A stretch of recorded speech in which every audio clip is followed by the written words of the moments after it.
Now we know that a PV module needs light to work, so it needs to face the sun to produce the most electricity. A toy helicopter like this one's PV cell also needs to face the sun in order to work. On a cloudy day when you can't see the sun so easily, it still needs to face towards it. The sun shines directly at our planet from this angle.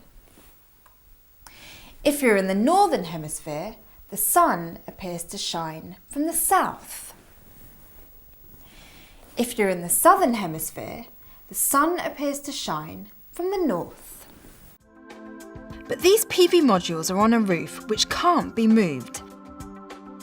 You have to keep the PV module facing the sun to make as much energy as possible. So how do we do this? Well, obviously in the real world we can't turn our houses round, but this model lets us point the house in any direction we can. Yeah. And it also lets us simulate the sun at different times of the year. So the sun comes over on this sort of arc in summer, and in winter when it's lower in the sky, it sort of moves like this.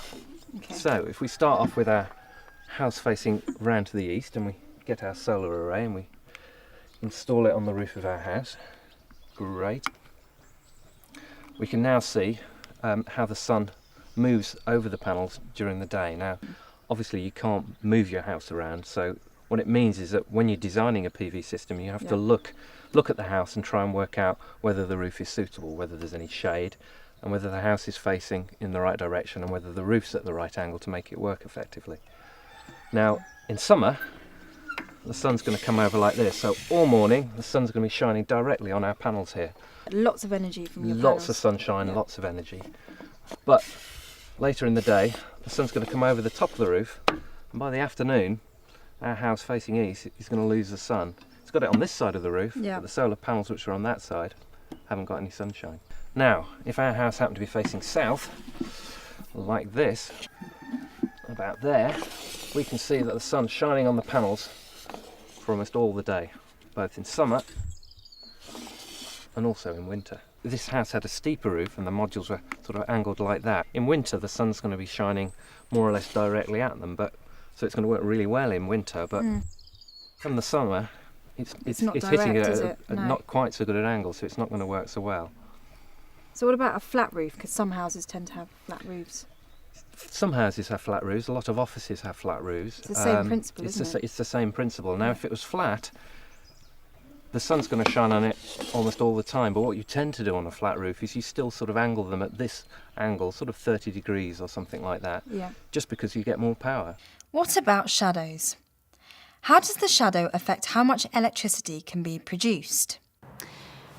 This voltmeter tells us how well this PV module is working, and right now it reads 18 volts.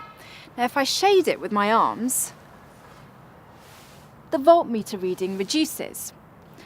To find the best position for a PV module, a solar engineer has to work out how much shading is caused by surrounding trees and buildings for different times of the day and for different seasons.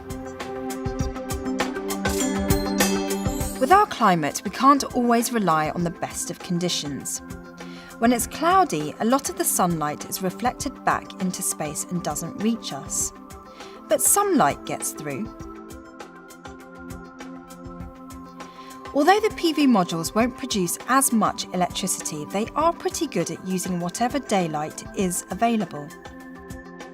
A cloudy day might produce about a third of what we might produce on a sunny day, but it's still worth having. So what have we learned? Direct sunlight gives the greatest amount of energy. PV modules produce electricity using daylight, so they work even on cloudy days. PV modules should face between southeast to southwest to collect the most solar energy. The modules are tilted at an angle of about 30 degrees to get the most sunlight. So you've seen the ideal positioning for a PV module. Where's the best place in your school for a PV array?